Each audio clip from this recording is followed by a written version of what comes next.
Hello, everyone. This is Dr. Ben Thompson with Treble Health. I'm joined by Dr. Suzanne May. We are both audiologists with Treble Health, which is a telehealth company focusing in tinnitus. When you are looking at your options for diagnosis, cause, treatment, therapy for tinnitus, we'd like you to consider this YouTube channel as a primary source of high quality information.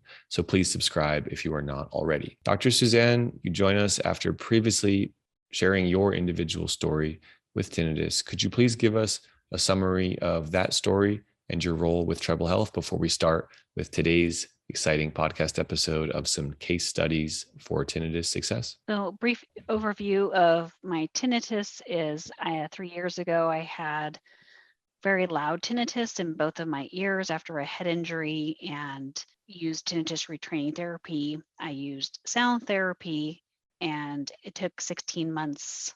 And I was able to get my tinnitus down from an 8 to a 2. You can always go and check out the video for more information. Excellent. Thank you.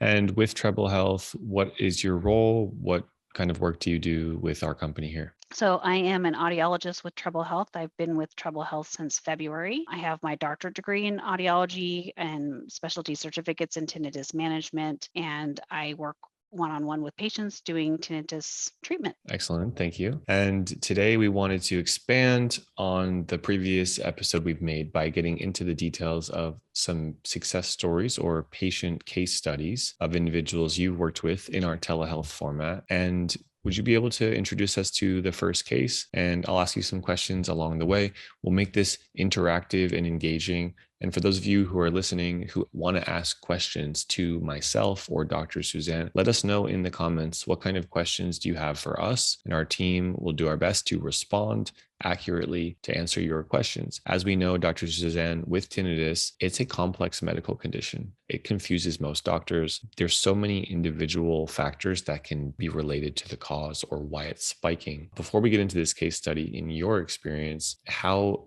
do you counsel your patients on the complexity of this condition and how they're navigating these different doctors, these different clinics? How do you advise people to keep yourself in a good place and to have the right kind of support and information during that process? Yeah, you do have to protect yourself because there are doctors who don't know as much about tinnitus as we do here at Treble Health. And so you have to be kind of armed and dangerous when you go in to see your doctor, knowing that they may tell you something that you don't want to hear or that might not be accurate. Like they may say, there's nothing you can do for tinnitus when that's not the case. It is important to try to follow up with testing, get your good hearing test. If they need any imaging studies done, you may need to go to see specialty doctors. I always feel audiologists are the best place to go for tinnitus help. And of course, at Treble Health, all of our audiologists are specialized in tinnitus treatment and understanding. So if you need help guiding you through the process, it really is a very individual process and everyone is so different. That's where we help kind of guide you. Okay, now we need you to go see an ear, nose, and throat doctor. Now we need you to see maybe a specialist for your neck. So we can help you with that. Let's talk about the first case study, someone you've worked with. And this will be helpful for those listening because you may relate to some of the aspects of this person's history. And if we can explain how they got better, it may open up certain doors or give you certain insights into things you can try either on your own with self-help methods or under the care of a professional. Dr. Suzanne, take it away. So the first thing I want to say is all the names have been changed to protect their identity for privacy reasons. So the first patient we're going to call Jane, and Jane woke up one morning with bothersome tinnitus in both of her ears. She didn't know why it had started. She went to see an ear, nose, and throat doctor. She got a hearing test. Her hearing was completely 100% normal. And the ear, nose, and throat doctor looked in her ears and said, I don't see anything wrong. I don't know why you have this, and had told her there's nothing that could be done. Being very distraught about having tinnitus in both of her ears and hearing this ringing, she searched out YouTube, found Dr. Ben on YouTube, and found Treble Health and came to work with me. After going through her history, we couldn't really find no clear reason why she was having tinnitus, but what was important to her was to know that even though we didn't know the reason why, there were still things that we could do to help her treat her tinnitus. So she started working with us doing our tinnitus retraining program. We worked on getting her sleep improved.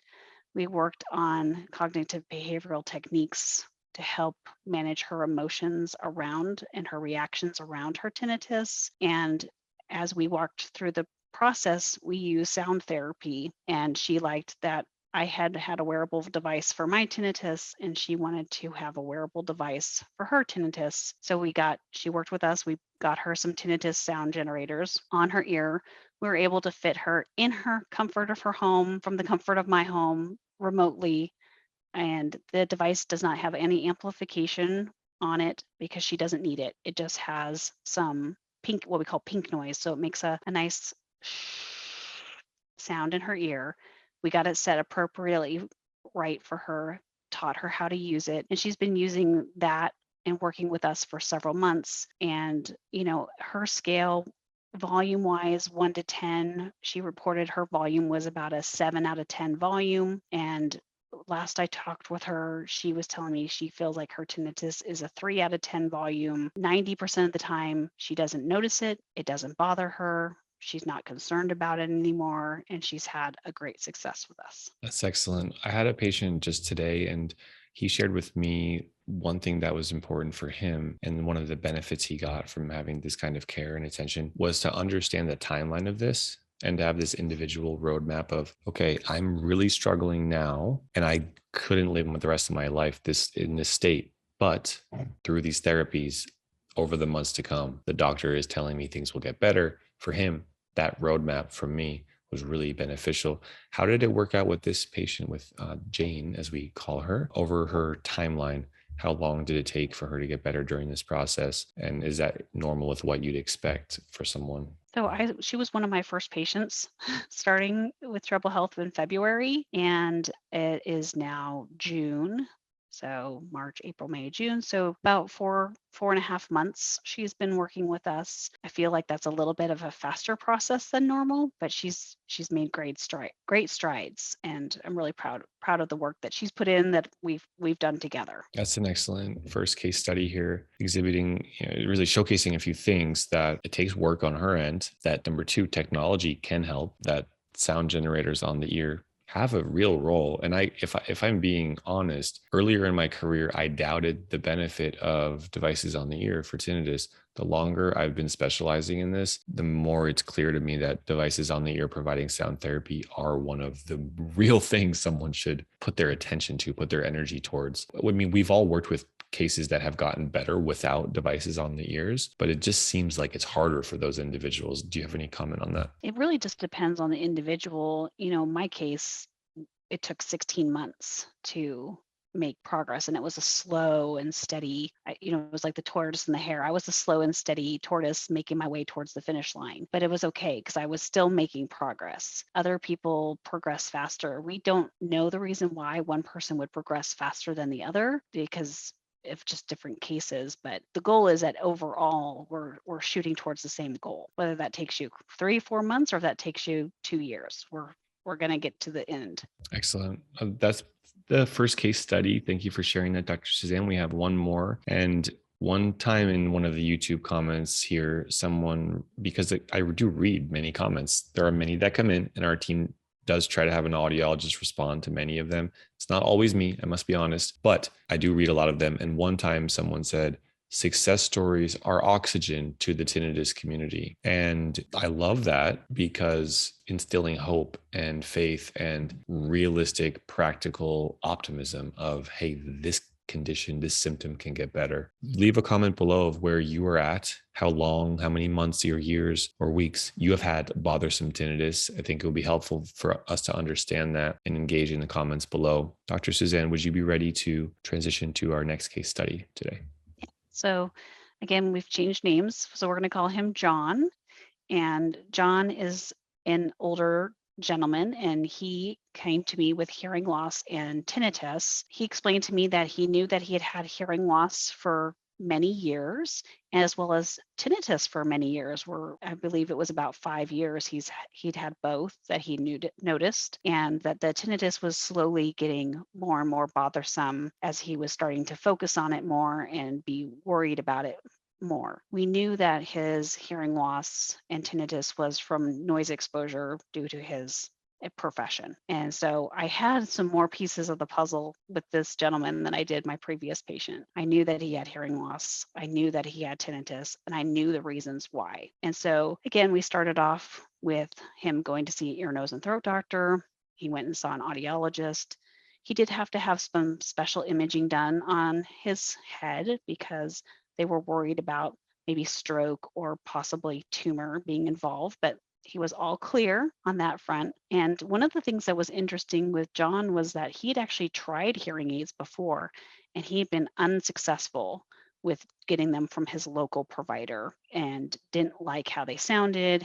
He felt like they were plugging his ear, and he didn't like it. He'd ended up returning it. So he was very frustrated. He was very wary about wanting to try something different or do something different. But the more we worked together and talked about devices and how they could help him, he said, okay, I want to get them through Treble Health because you guys are the experts in both hearing loss and tinnitus. Let's put them on my ear and see what happens. And so again, we were fit him remotely from the comfort of his home and got him set up. Now he had amplification and to help his hearing loss. And we also had put on a little sound generator, a little white noise, and for his tinnitus. And one of the first things he told me was, oh my gosh, I'm hearing my wife so much better. I'm hearing my grandchildren so much better. I'm hearing all the sounds around me so much better going to church.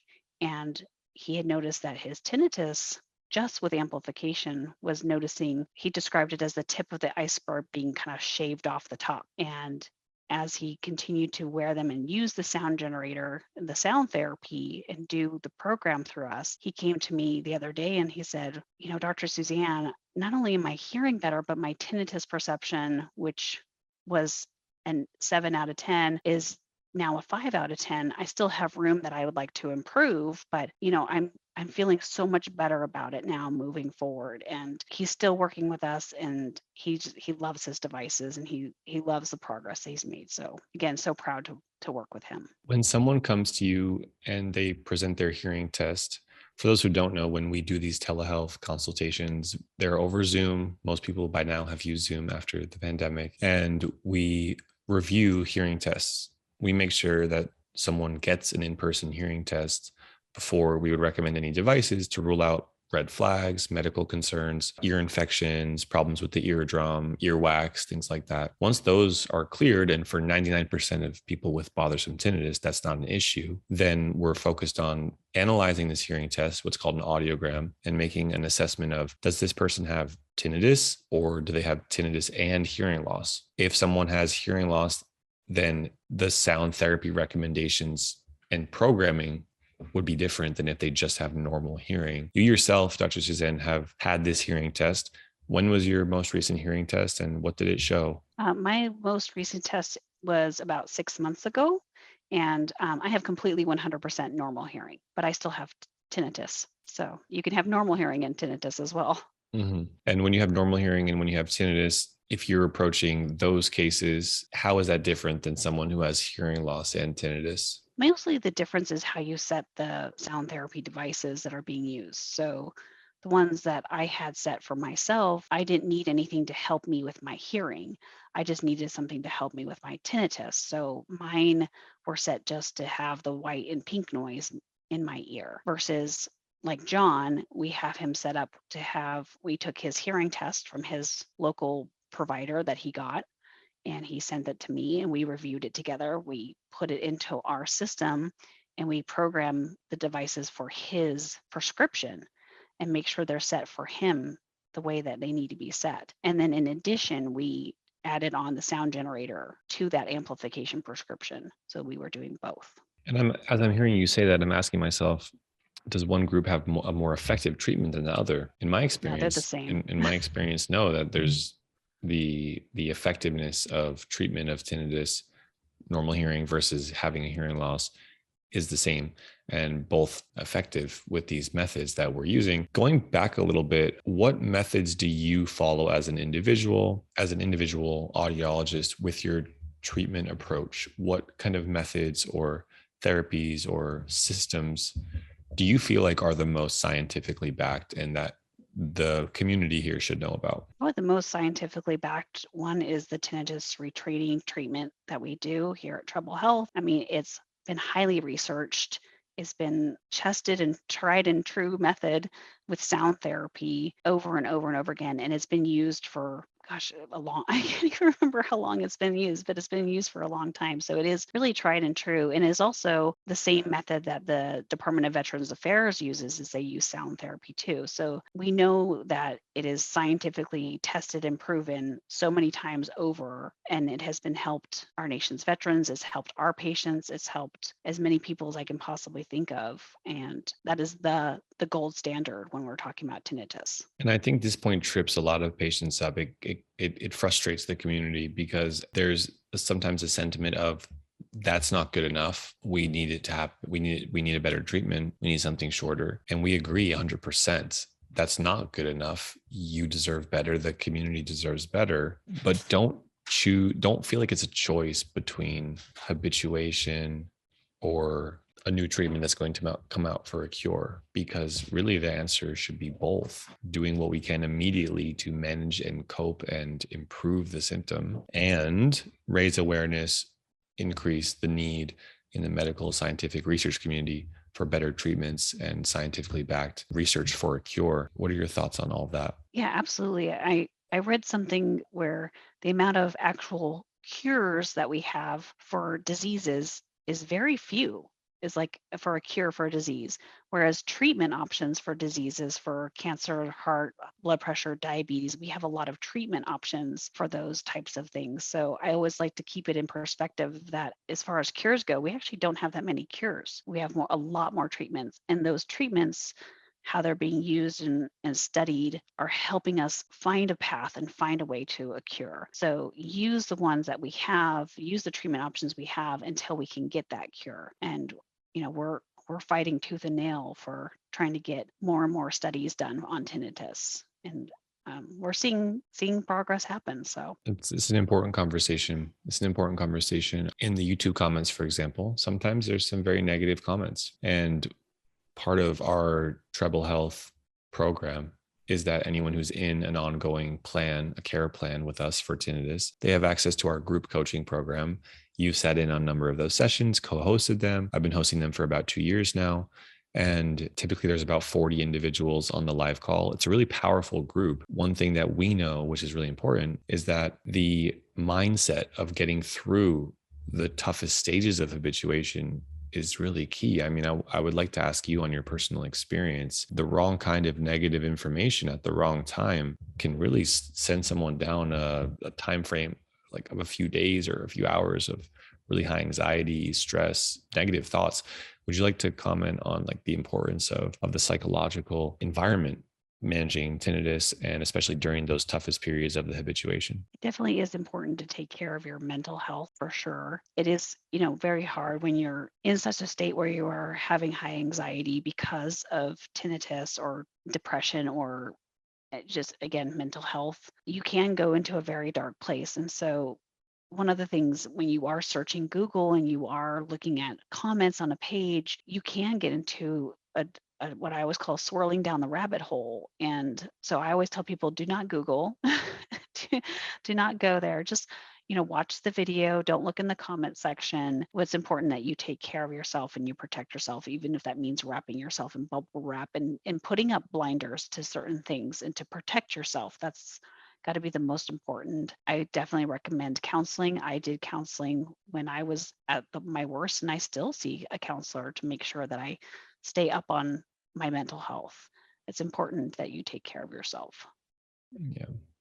As we're wrapping up this podcast here today, I just want to recap and review. For those of you who have listened, thank you. We've covered 2 case studies of different perspectives, different individuals who have gone through the tinnitus treatment process. And after a few months, things start to become clearly different. In the first few weeks, one might feel better psychologically. One might get some immediate relief with sound therapy. One might get new management techniques, new strategies from the one-on-one session. But the real changes to reduce the levels or the intensity or the effect of tinnitus do take months, and it does take time. So everyone who's listening, notice that from these case studies, no one was getting immediate 50% reductions, 80% reductions in their sound. You described it as just shaving off the tip of the iceberg. So let's be practical and realistic here.